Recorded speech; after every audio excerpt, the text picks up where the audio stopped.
Back to our channel Pratish all rounder. అందరూ ఏం చేస్తున్నారు? అందరూ బాగున్నారా?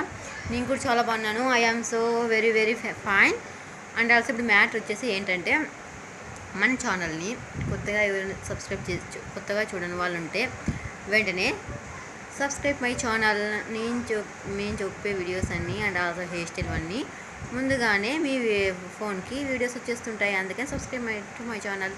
ఈ వీడియో మీకు నచ్చితే లైక్ చేయండి, షేర్ చేయండి, సబ్స్క్రైబ్ చేయండి. ఇంకా మ్యాటర్కి వచ్చేస్తే ఏంటంటే, ఇప్పుడు మనకి హెయిర్ టిప్పేనండి. హెయిర్ టిప్ ఏంటంటే, అంతా చుండ్రు అంతా ఉంటుంది, హెయిర్స్ పెరగవు, స్మూత్ ఉండవు, ఎలాంటి కాంతివంతం అసలు ఉండదు, నో వర్డ్స్ చెప్పలేము.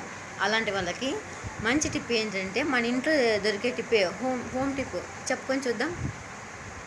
క్లూ ఇస్తున్నా, రైస్. ఇంకా చెప్పేస్తా చూడండి. రైస్ వాటర్ని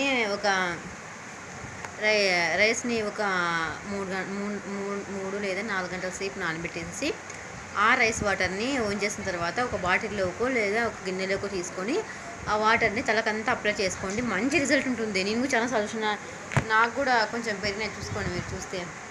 అలా మీరు ట్రై చేయండి. హెయిర్ టిప్ మంచిదండి. ఈరోజు నేను మా ఊరికి వచ్చేసినాను, బుక్కరా సముద్రం మా ఊరు. ఇక్కడ అమ్మ వాళ్ళ ఇంట్లోనే మాట్లాడుతున్నాం. మా డాడీ హీస్ నో మోర్. మా డాడీ లేడు. మా డాడీ అలా మేము ఓకే ఫైన్ కమ్ అగైన్.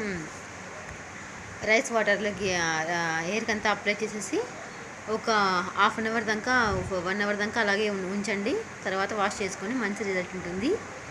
అలాగే హెయిర్స్కి ఇంకో టిప్ ఏంటంటే, గంజి, అన్నం వార్చిన గంజి హెయిర్కి పట్టిస్తే చాలా మంచి యూజ్ ఉంటుంది.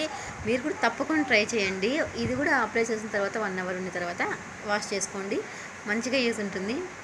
అదే గంజి ఇంకో విధంగా చెప్తున్నా, ఫేస్కి కూడా అప్లై చేస్తారండి. కావాలంటే మీరు ఎవరైనా అడుక్కోవచ్చు.